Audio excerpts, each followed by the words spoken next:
performance anxiety is always there. Anyone who says they don't get nervous is lying. That's just a bunch of bravado. I think everyone gets nervous. I still get nervous. Preparation is really the biggest thing. If you're really prepared and kind of know what can go wrong and how to handle it, usually you get through pretty okay, manage okay, but there are a couple things I try to do that help, I think.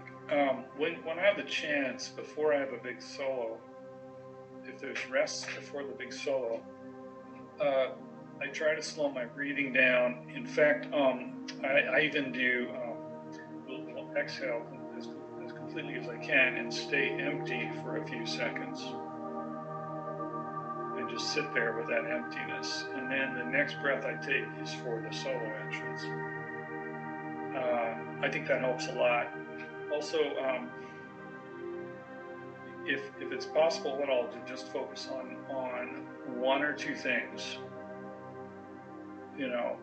What is the biggest job you have to accomplish when you play this solo, or if there's an image that you want to put in your mind that puts you in the best frame of mind to play. Those are very important things. Trying to get outside of your head too. If you listen to your colleagues playing and focus on what they're doing, quite often that will calm you down. But if you're stuck inside your head, that can be self-destructive. Honestly, I go running. I think when I run, my anxiety goes down. But then also, like I said before, Michael and I have a thing where if I'm nervous about something, I look at him and I would if it's like 3 beats until I have to come, or 3 measures, we do measures.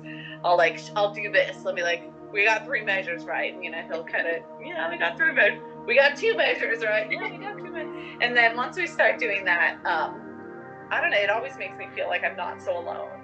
And and I've learned, I don't know if I'm allowed to say this, you look at the conductors during the rehearsal, but I think a lot of times you just gotta be by yourself during the show. If it's a big solo, they'll figure out where you are. Because I think a lot of times you'll look up to a conductor and they do think they're helping you, but for some reason I always overthink it. Maybe I'm too slow. As far as performance anxiety, the only advice that I can give to my students is, especially to my students, is in that moment, in that room, in that day, you are the expert. I mean, even if you're an undergraduate and it's your exam, it's your jury, or it's your first recital or something, yes, probably your teacher can play it better than you can, but they haven't been practicing it for hours a day. It's not you are the expert in that moment. You give it your spin, your interpretation, enjoy. And if you come out at it like that, I think maybe you can avoid some. I mean, again, I'm not an expert on this topic. That's just sort of advice that I could give to a younger student. Acknowledge that you're nervous, and then it's and then you have to start working mentally. You have to say to yourself, I practice this music enough, I know what I'm doing. Remember, just trying to put yourself in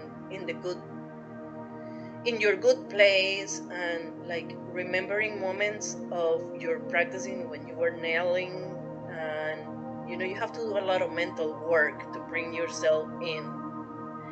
Listen to your breathing, and just not do relax your body, also not do jerking movements or turn the page or nothing that is gonna make you have to bring yourself to the center.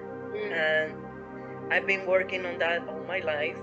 I still get nervous, and but you just have to accept it. Okay, I'm nervous, I'm dying, okay, but how am I gonna cope with that I need to cope with that, okay? That's not gonna define me, because I worked hard, and I nailed it before, but that's also backed up by the fact that you practice your butt off, okay? That you put the work, okay? I put the work, I don't need to be, and I always said that my sister said, oh, so you are like a transformer. You're turning into Optimus Primus. And I always remember that, like, okay, I'm turning it. And also I said I'm Michael Jordan, because remember what Michael Jordan said, that he doesn't dwell on the mistakes, he's just like focusing, and he knows that he's good enough that he can do a good game, and he's delivering quality. And just because he made a mistake, don't think about that. Don't think, oh, if I make a mistake, and no, don't start analyzing those things in that moment. That's not the time to analyze. And not even after the concert is the time to analyze. It's way later. In the concert, just be proud you are there, you made it there, you're playing, sitting with colleagues, amazing.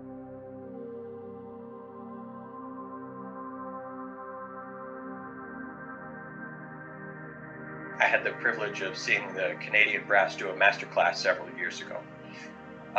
And one of the questions to him was this very question. And he said something that has stuck with me ever since.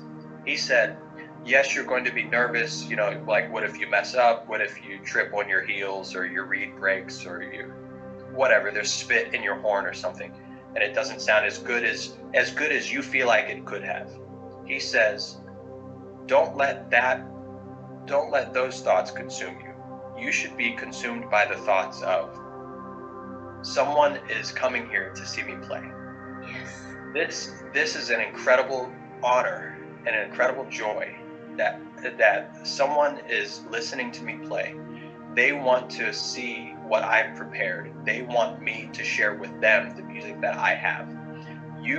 If you truly are nervous, if you're anxious about playing, it should be because you have that good excitement about, oh, finally someone wants to see me play, someone's paying to see me play, or someone, like, I could win this job. It should be that good anxiety. It should be like, I don't know, if there's a girl out there that you want to impress, or a guy you want to impress, or something, or if it's you're trying to get a job, or you're trying to captivate the hearts and the minds of young kids, or something like that. That should consume your thoughts.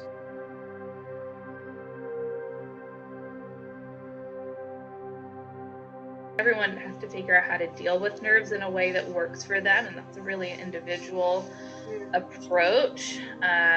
For me, it's about taking that energy and utilizing it in a way that's positive, being able to still take deep breaths and try to think about my hands being calm and not shaky, and I don't know, just using that energy to be aware and alert, using that adrenaline that you get when you're nervous to focus more, to know that it's there to help you in these situations and not hinder you. And I think sometimes nerves get a bad rap, but I think it's just part of our body's mechanism to get us to focus on what's coming up, and that can be really useful. And so I try to view them as useful nerves, and I find they help me kind of just get focused for a performance or a big solo or whatever it is coming up.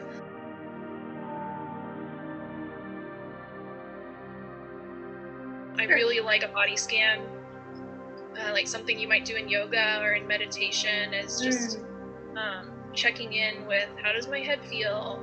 If I take a breath, what does it feel like as I fill my lungs? What do my shoulders feel like? Are they in line, or are they scrunched up? Let me just double check. And by going kind of from the top of my head down to my feet and seeing how I feel, I'm suddenly more aware, and then hopefully able to control some of the tenser areas.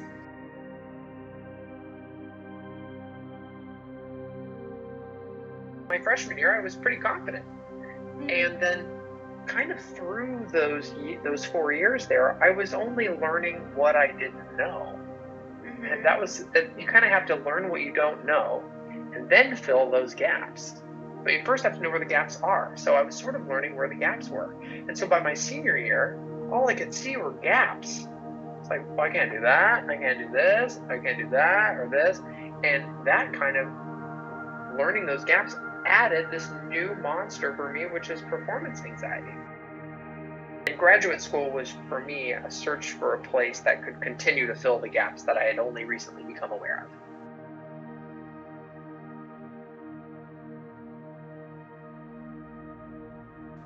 Learning to embrace that instead of saying, why am I so nervous? You know, because you spend all that time practicing and you feel good in your practice sessions. And you get to the day and all of a sudden you feel different. And like learning not to feel nervous about feeling nervous. You know, recognizing that yes, you're going to feel different. You know, if there are any symptoms of that get in the way, deal with them.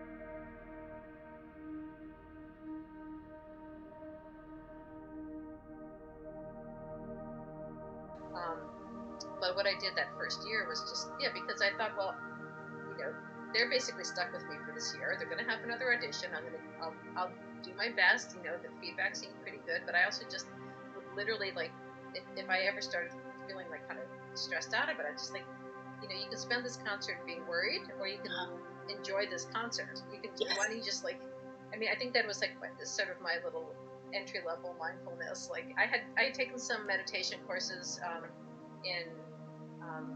when I was in New Zealand, and I think that I started to get a sense of just like how you do have choices of like where to focus your attention.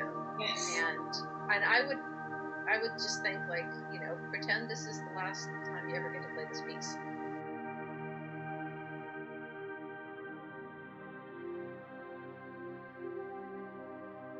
And now I just I've just learned to cope with it just from having done it so many thousands of times. It's just like, you know, it's just now you just have to get comfortable with being uncomfortable and just, you know, be like, okay, I'm nervous. We always knew this was going to happen and now it has, so I can stop worrying about it.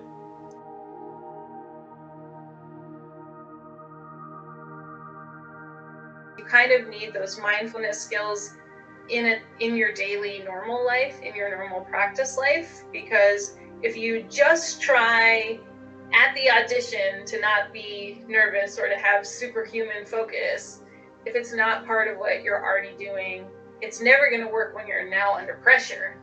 Now you like really need it, you know. So you know, again, it's these things kind of aren't quick fix kind of things, but they're really easy to do. Anybody can do it. It's part of this human technology that humans have had for thousands of years, and it really works.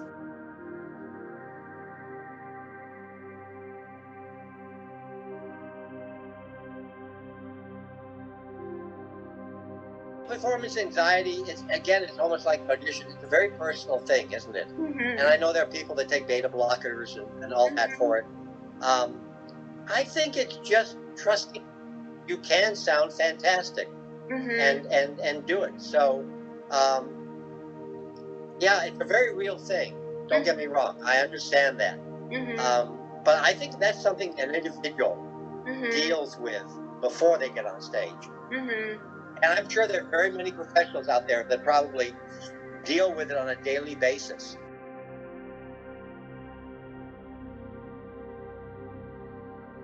You know, I go through various periods of doubt, you know, throughout my life, as is normal, right? Yeah, I believe it's completely normal, and I think it's all a part of the process for some of us, and maybe not everybody, but I think it's more normal than it's not, honestly. In some ways, everybody feels like this feeling of imposter syndrome, you know, at some point, you know, do I belong here, you know, or like I'm not good enough, you know, like to be here and to be doing this.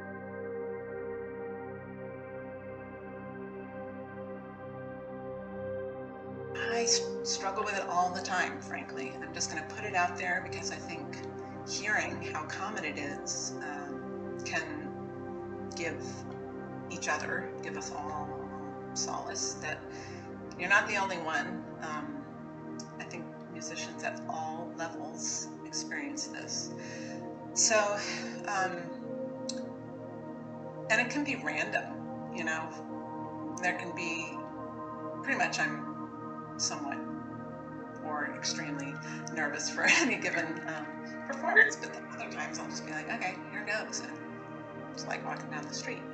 So that kind of points to the irrationality of where performance anxiety is coming from. And knowing that on an intellectual level doesn't necessarily help it, right? So I've explored just about every tool there is to deal with it throughout my career, and always looking for new ways. So some of those methods include, I've been into meditation apps for the past 5 years or so. Love Daily Calm, love Headspace, which brings me back to my breath for that 10 minutes a day, but it has also given me skills to bring it back throughout the day of, I'm just going to pause, let go of that anxiety, come back into my body, be in the moment, notice my thoughts and recognize them as just thoughts and let them float by. The blue sky is still there. That's just a cloud. That's not real. All of us, whatever's going on in here constantly, that's also just being human. It's common. We all have constant thoughts. So the more we can just recognize it as not a material, real thing, it's made up stuff, and just let that pass by. So important.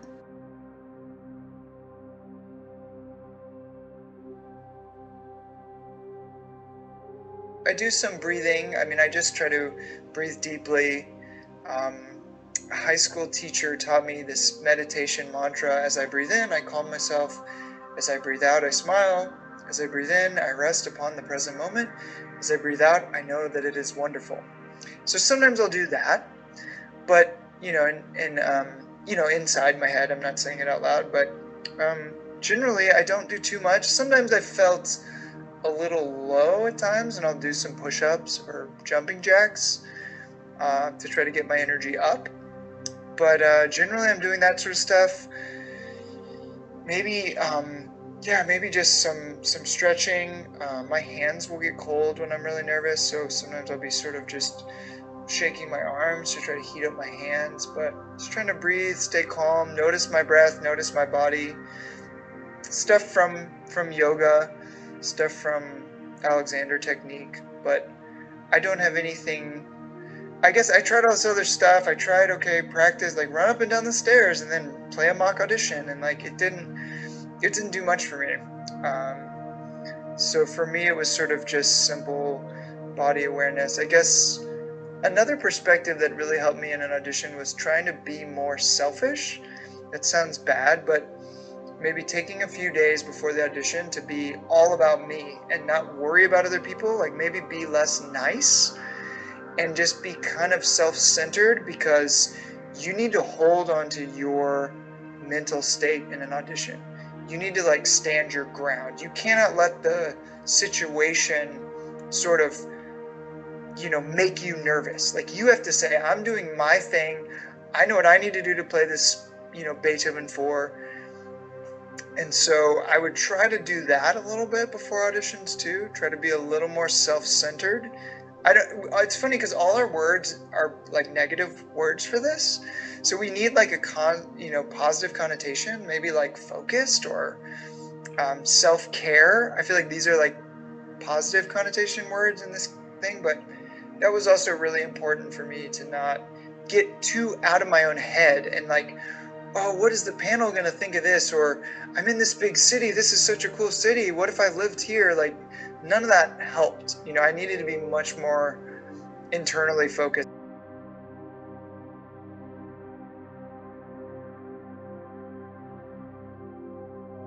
I think for me the key is to really study a lot. I need to know the piece. Not just my part. I need to know the harmonies, And I need to know every details, every special moment in the piano part or in the orchestral part. And when I feel really so secure, when I have played it a lot as well in front of some other musicians and some friends, then I think I have the confidence to just enjoy.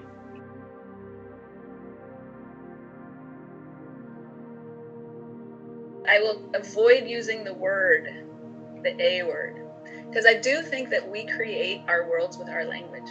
The way we speak about things is the way our world occurs to us. You know, if you're constantly complaining about something, usually those complaints are going to show up, right? So it doesn't mean you shouldn't complain, but just be mindful about how you speak about the things in your life, right? And I think that word anxiety, it just makes my skin tense just saying the word. Because yes, I experience it. I am a professional person with that word. I just, I've dealt with it. So what I say instead is performance sensations. Because I do believe that we all get sensations, and that those sensations are just being human. It's part of being human. And shaky hands and pounding heart also happens when you're waiting to see someone you haven't seen for a long time get off an airplane. Or when you're anticipating being back together with the person that you love, right? There's the range of sensations. It's just a story that we make up about them. So the thing that I have learned to do, and it doesn't come naturally, you have to really practice it, is to name the sensation, to pause, look at it, observe it, experience it, and then make up a different story about it or make a different decision about it.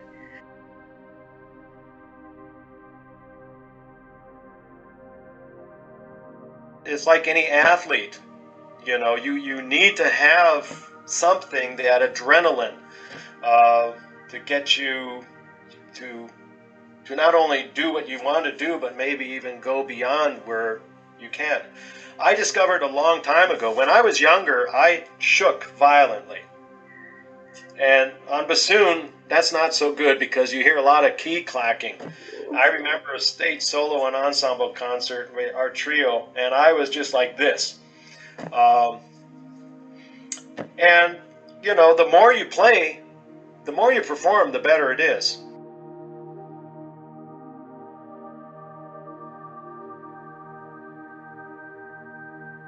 All of my performance anxiety that interfered with the final product of the performance, right? So there's always performance anxiety that doesn't go away, but the amount that interferes with the performance came out of the way that I was practicing, which was I wasn't practicing correctly. It came out of practicing incorrectly, and it took me a very long time to discover it. This is one of the things that I've struggled with.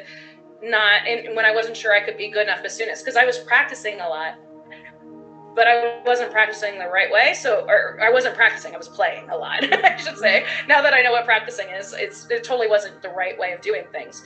When I heard you need to play it slower, I would slow it down like 10 or 15 clicks, right? You know, that's what I would do. I would play Marriage of Figure 120 rather than 132 or 144 or even 152. You know, like, I didn't realize that we actually have to stop, take things so slow that we get rid of all the negative energy. And this includes fingerings going from one fingering to the next without being confident. Like, that's something, get those insecurities.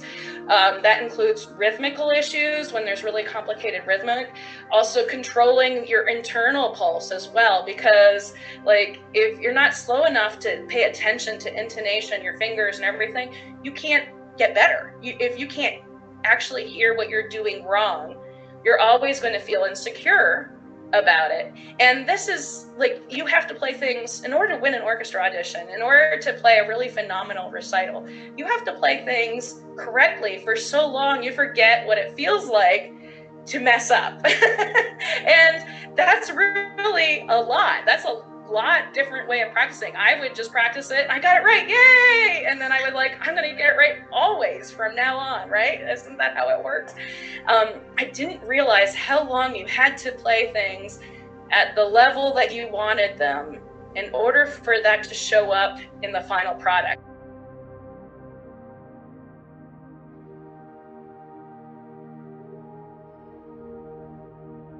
I'm going to come to this backwards. I actually have issues with regular, I have medically induced anxiety. And over the years, for a long time, I couldn't figure out why I felt so comfortable on a stage. So I still get nervous and shaky like people, but I realize that when I'm performing, especially live, when there's so much stress on you, you're so focused in the moment that it actually, performing to me is one of the greatest grounding techniques ever, working on regular anxiety. And if you have performance anxiety, I would recommend reading about regular anxiety and grounding techniques and learn how you can utilize that in your performing. Because simply the act of, if you're staring out the crowd and you see all these people, you're going to get really nervous. But if you're staring mostly into your music and counting out the rhythms in your head, making sure you're singing the notes from notes, you're so focused on those little details that, you can't focus on the nerves. And I go into every big performance I do very nervous before I start. Orchestra, quintet, solo recitals, I always do. And I would say within the first 2 phrases, I have used the focus, I've been able to use the grounding and use the energy in a positive way. I didn't realize for a long time that's what I was doing, but as I've gotten older, I realized that I was using all these other techniques that I use in my day-to-day life. I was just hyper-focusing them into the performance and the music.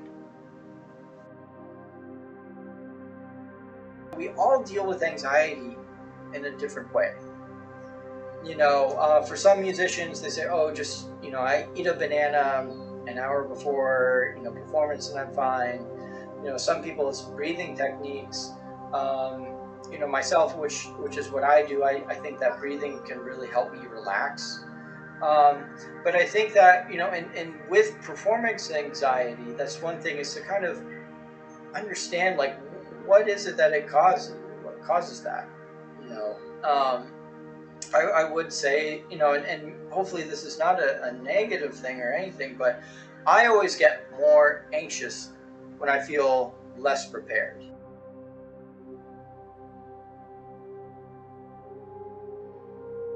I think we're all, not all of us, a lot of us are drawn to music because it is this nebulous, unachievable form, right? It's something it's the unfinishable puzzle, that you're going to be working on for the rest of your life. And I think that's really appealing to us because we can keep growing and learning and honing and polishing. But at the same time, the higher you develop your skills, the higher you've developed your ear and the more aware you are of things that aren't perfect, so to speak. And I think that can be absolutely damaging to the psyche. And I think it's so important for us to remember, first of all, that everyone makes mistakes, everyone. And second of all, that to get in touch with why are we doing this. I'm going to tell you something. Second's got a lot of challenges. Playing second has a lot of challenges. And you're always an underappreciated person, in my opinion, because you do so much with setting the tuning and staying with the basses. And, it's just helping the first player. It's a big job. And I want to tell you something. It's a bigger job playing principal. So if I had a principal job, I probably would have had much less time with my kids. I probably would have sweated out things a lot more. Maybe I would have had a psychiatrist. I don't know. But I managed to get through a career without taking any pills. And my thing on tour, and we'll talk about tour a little later, and when I show my stuff, is where everybody was out mountain climbing and doing different things. My thing was I have to take a nap. If I got a concert that night, I have to take a nap. So just be rested, be prepared, have a good read. If I had a good read, I didn't worry too much. Practice faster than you need. Practice in weird ways. Play a whole movement standing on one foot. You need to get out of yourself. Imagine what you are being from the audience perspective, because they don't know what's going on in your head. You're just you to them, and they love you, and they probably don't know as much about what you're going through. So why are you going to make it their problem? I love that. Make yourself nervous on purpose. That's a really big one. Play for people that intimidate you but are your pals, or that you can like bargain. Yo, bro, I heard you need some theory help over here. I'll do that if you listen to my lesson repertoire for an hour. Stuff like that. Like really push yourself, and it'll help you overcome. And suddenly when you get on stage, you're like, this is no big deal. I can like, whoa. Now it's just me and music. That's the, you know, so if you can get everything else out of the way. I have been working on, dealing with performance anxiety myself too, and I would look into, different blog posts or listen to podcasts or consulting with my teachers and discussing with my friends, through all these years. Like one of the most important thing to feel less anxious about performing is preparation. You have to practice performing even during the practice sessions. So when you get on stage, it's just normal, just another day. And the other thing I found that works for me really well is to focus on the music itself. Just learning yourself and learning what helps you be in an optimal mental and physical state so that you can perform at your best. Mm-hmm. So for me, no caffeine after lunch. Yeah. And it's not that it just makes me a little bit unnecessarily hyper. Mm-hmm. And just a little bit too anxious and things like that. And it affects everybody differently, but also not doing anything extraordinary. Yep. Not a recital is an important event in our academic careers and even our professional careers and things like that. But sometimes we psych ourselves up too much, a little bit, and especially the day of. And so just trying to, just kind of focus appropriately on what you need to focus on.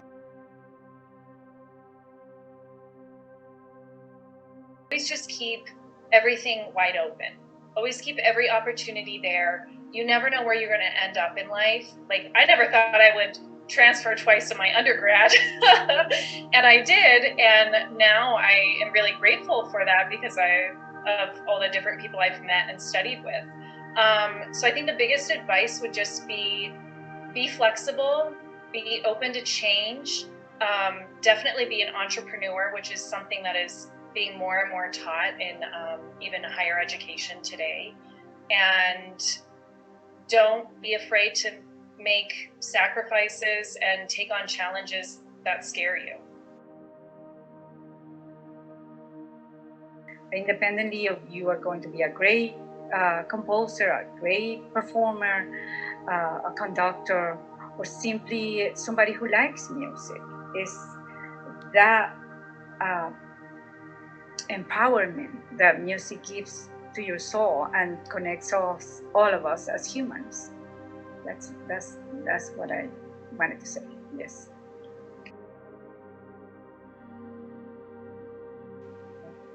One of the things that I have found that I'll talk with my students about, a lot, that I found really helpful is and this is just stating the obvious perhaps, but if I walk into a performing situation or an audition or a recital or what have you, and I know that I'm not as well prepared as I should be, I will get nervous.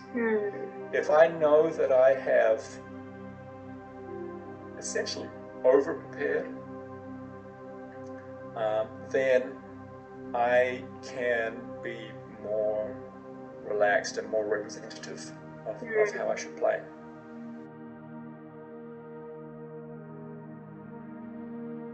I think the whole concept, which if someone said this to me, and I think it was told to me, that you're presenting music to other people, so therefore it's not an issue, that's something that you have to really experience and take on board in your heart before you can actually use it.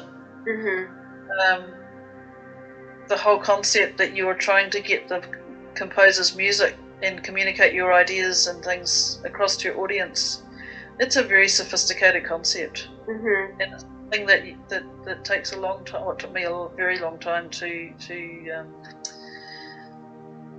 put into practice, I suppose, or to get it in your psyche. Yeah, so it doesn't bother me now. I get my bassoon and whatever. I probably would still get horribly nervous if I had a lesson. Lesson, the most nerve-wracking thing I ever do. But yeah. I think I don't know, you know about mindfulness? That helps. That helps. Yeah, and standing with both feet on the ground. I played at a masterclass. Australian lady, whose name I've forgotten at the moment. And I played, and I thought she was going to talk about the music. She said, "Do you always stand playing on one foot?" Do I? I don't know, do I? I probably do. And she said, if you put both feet on the ground, you'd feel a lot safer and nervous. So, okay. Yeah. So, yeah, because apparently I probably still do it. I hop around, one foot. Yeah, but she talked about being grounded.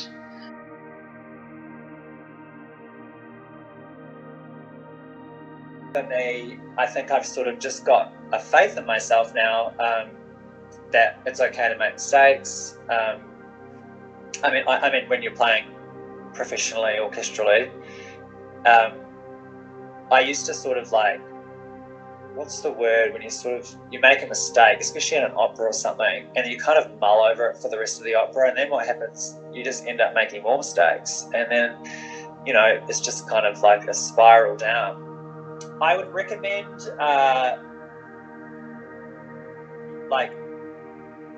not stressing about the instrument if you're in those situations. I would probably say think more about it psychologically, like sort of talk about it with someone and try and figure out whether it's something that you actually might be able to change with your thought patterns, like use some cognitive behavioral therapy or something. I knew a bass clarinet player and he was practicing in his room, and I was like, I can't hear anything and I can't hear you playing. And he's like, yeah, no, I'm not practicing clarinet, I'm practicing music, like I'm like thinking about it, and I was like, yeah, that's good. I just thought that if you are becoming super anxious, and especially with an instrument like the bassoon, as you know, Julie, like, man, if shit starts to go wrong, it goes downhill real fast, like, you sort of become like 20% of your air, and it just, everything goes wrong, and so to be able to have mechanisms in place, and maybe one of those mechanisms might be to actually remove the clunkiness of the instrument in your hands and just like sing it, understand a line. Yeah, for me, actually, in that audition, just talk about that audition that I did recently, the other thing I did was I realized I'm super color sensitive. Can you tell by my beautiful outline? And I decided to look into how my brain reacts to color, rather than just like looking at black and white music or pencil markings and pen. I was just like, nah, let's look at some different options. Anyway, I found out I find the color green very calming.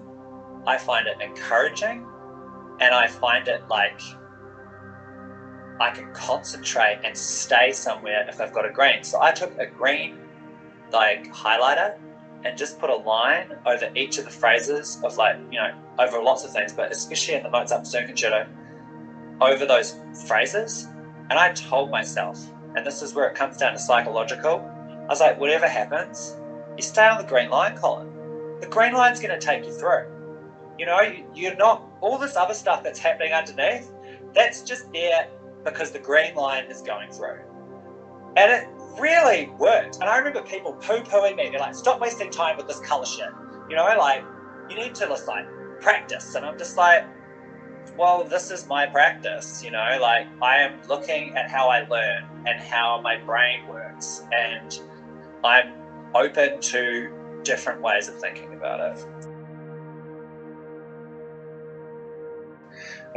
You know, I'd had a few successes. I'd won a few competitions. You know, sometimes I knew people were listening to me. You know, it wasn't just I had to be good. You know, I'd had money spent on me. I'd had an investment, and then you know, that's when you start to get the anxiety from, and I feel that I find from talking to people that happens in the other subjects as well. You know, whether you're doing medicine or law, you know, that's when it, yeah. But I've got to say, it sort of went away by itself. I find, especially when I am doing orchestra, is I need the audience there. Same thing with recital. As I just kind of space out in rehearsals and do stupid mistakes and miscount. And when I get on the stage, like backstage, I am loving it. Like before I walk out, I mean, I thrive on the audience and the nerves. And so it's usually always my best performances on the stage in front of an audience. So I haven't had performance anxiety. And so, yeah, I really haven't. So I think learning what my triggers were, for sure, and then finding kind of like some routines to incorporate before performing. But I think preparation has been a huge thing for me. Like the more prepared I am and the more confident that I can feel, you know, I can take that with me on stage. So I get really like kind of nervous when I feel unprepared. I don't know what's going to happen.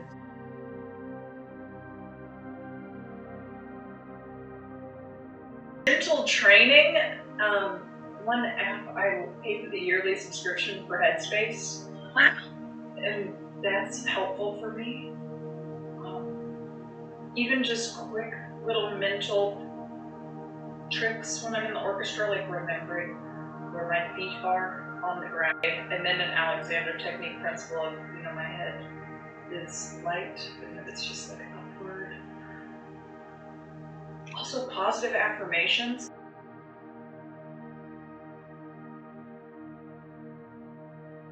Familiarity is the cure. So the whatever you think the height of preparation is, and if you haven't done something, you don't know what the height of preparation is. And also you have to have some real crash and burns to know what ineffective preparation is. It's just like driving a car. You're probably going to bump a fender at some point, so don't be afraid of it. But for me, it was a definite physical equalizer. So for me, the stuff that made me terribly nervous was orchestral things. I found that yeah, some of the really delicate things, and a cellist, when I told him that, he said, well, do you practice everything in your part? And I said, well, no, if some of it's just really goose-eggy. He said, for him, the surest way, he said, if he had a general nervousness about a particular passage in the work, he would make the effort to play every note of that piece, even though it's not the same. Like you could achieve the same thing by studying the score, but there was that tactile grounding effect. I started a meditation practice, and I don't mean to speak simplistically, but for me it was a cure. It was the tools that I needed to stop playing disaster scenarios, to stop anticipating, to stop reflecting, to be in the present moment, to prepare in a way that kept me in the present moment. Mindfulness meditation teaches you that those nervous feelings, so much pain comes from straining against them and from trying to shoo them out of your body. And it gives you techniques with which to say, this is what my body's feeling right now. And when you actually stop straining against them, they become manageable or familiar. And for me, it has been the cure to not necessarily get rid of those feelings, but take the temperature down significantly. And then what is there is I have the tools with which to deal with so that I can perform at a level that is reflective of who I am.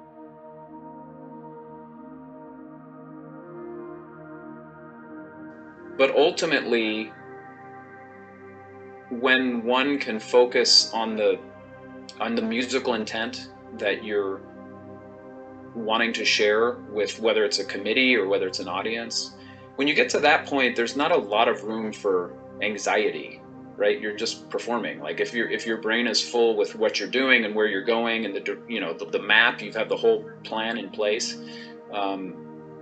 After years of MILDA and years of scales and years of all those other things, I think to some extent the rest of it you can handle, right? Like butterflies or whatever people get, that your pulse raising a little bit, like those are normal things.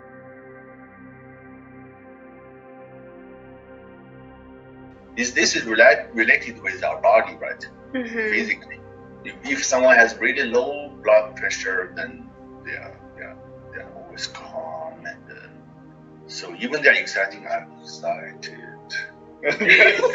Calmer, right? I know this person, like now the NCP, the principal player Zhou Yang is my friend. He's always so calm, and when he's excited, I'm really excited. You're so cool. And that is actually a technique to I mean, not to him, but to the normal musician who is involved in this industry. This is about stage performance, right? When you are on the stage, our body is in a moment. Our body says to himself like it's dangerous. And when we are beginning of our human developing, when they are in the wire, right? Like many years ago, they are wired, and when they know when it's dangerous, the people are ready to run. We are wrong. We cannot run like this, right? Wrong. I'm going to run. Dangerous is coming. I'm going to jump on the tree. So all our mask is boost, and this is a moment for fight. So it's the same moment for the music. Our profession invites self-doubt, but I try to counter that with being prepared and working as hard as I can, and never coming into a rehearsal where I haven't done my level best to have those notes under the fingers, to know that the piece, if I haven't played it, I certainly need to study it, and we have every resource available with YouTube recordings and scores and things like that. But yeah, I mean, there's still butterflies, but they're controlled, and there's more of an eagerness to deliver and really try to stay focused. When you're in fight or flight, part of your brain actually does shut down.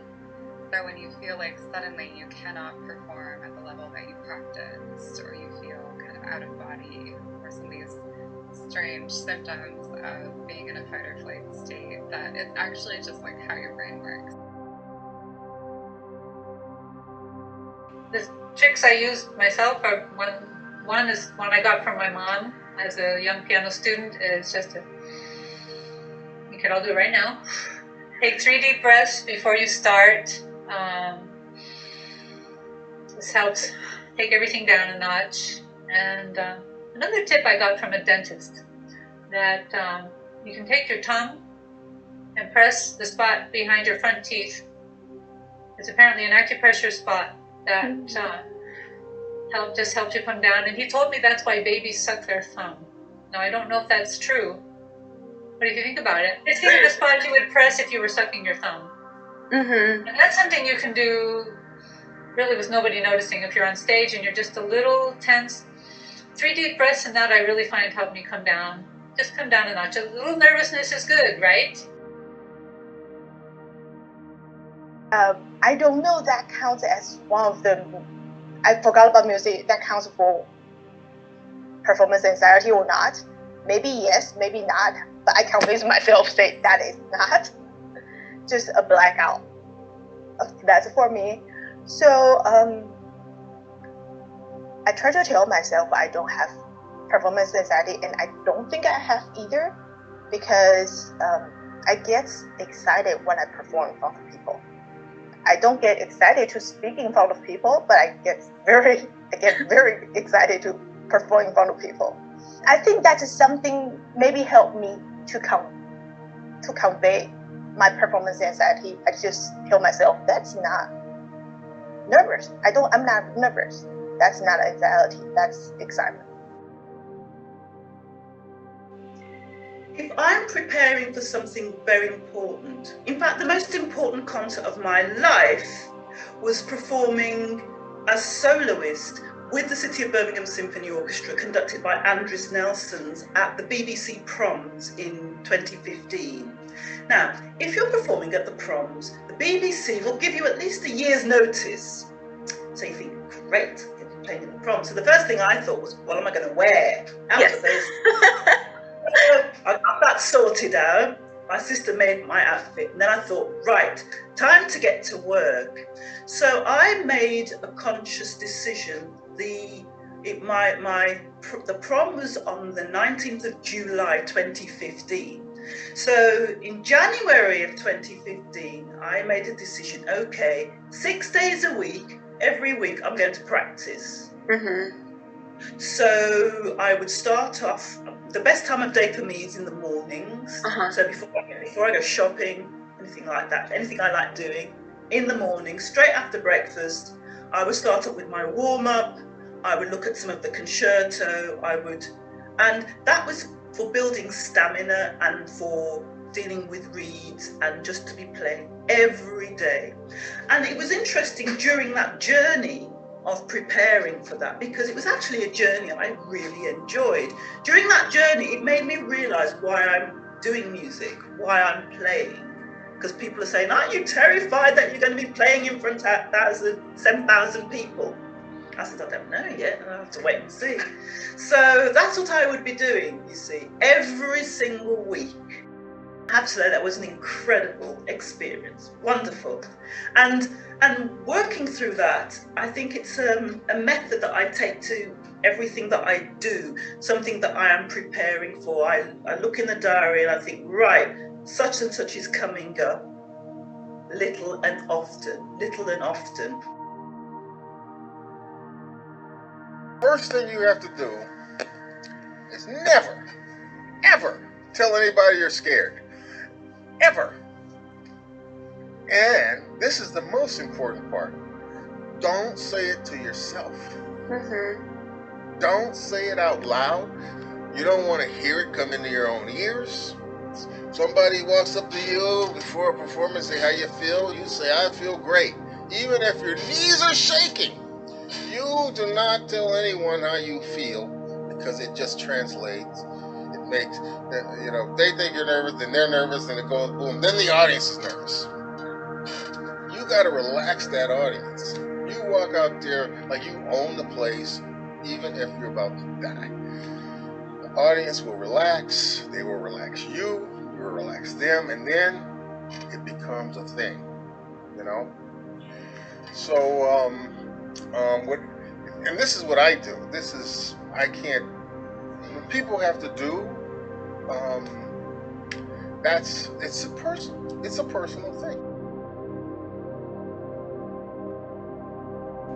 I didn't realize that I was suffering anxiety until I got help, until I got professional help. I didn't understand. I mean, I felt bad. I felt my heartbeat going faster, sweating, and I say, okay, I'm not, maybe I'm sick, maybe I'm not okay, maybe I have to check my blood, maybe I have to check my whatever, do a complete full scan to see if everything is okay with my body, with my whatever. If I'm not sick, I was thinking, okay, I'm sick.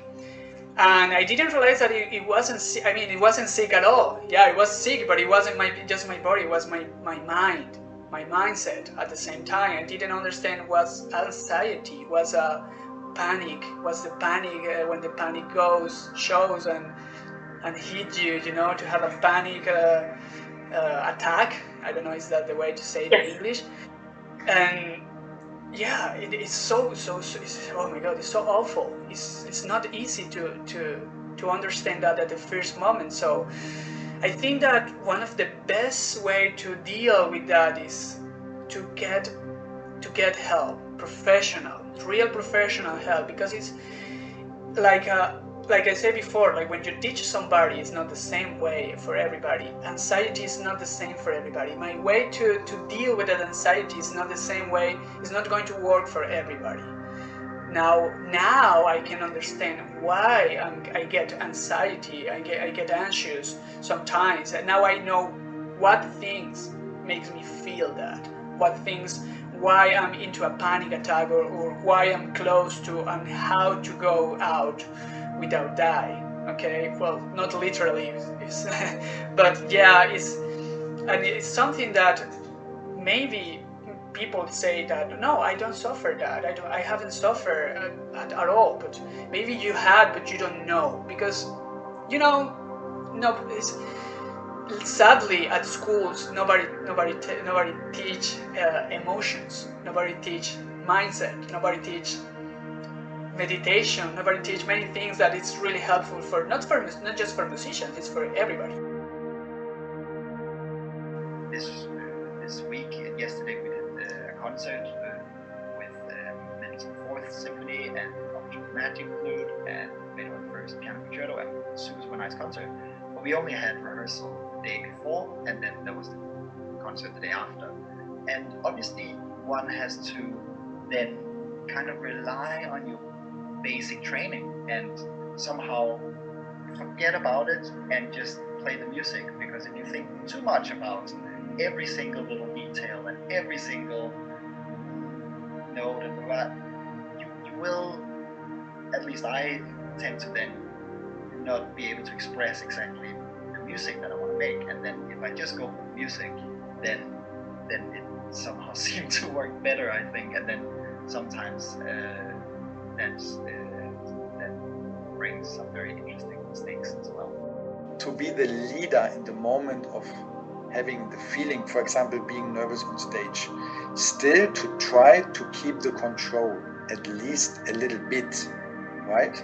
So sometimes it's enough in the moment of being nervous just to remember something like, why am I nervous? I don't want to be nervous. It sounds so ridiculous, right? But many times in the moment of being nervous, we are just losing the control, and the nervous is leading everything. So nervous makes nervous and nervous. And then sometimes it's not possible just to have a clear think just in that moment, just a little clear think. And maybe everybody finds his own words or sentence, but also this is maybe a lifetime process to at least find the level of mostly I can enjoy it. I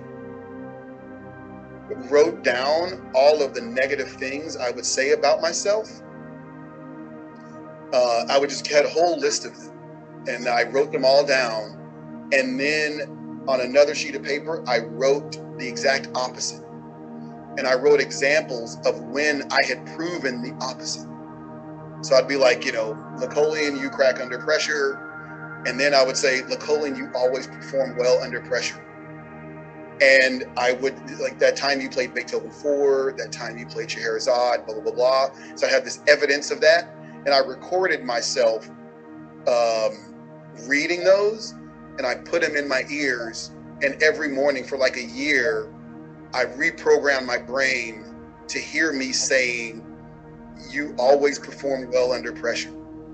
Your technique is beautiful and fluid, right? Like all of these things the opposite of what I would tell myself. So it helped me to reprogram my brain a little bit while I was also working on just the biomechanics of my body.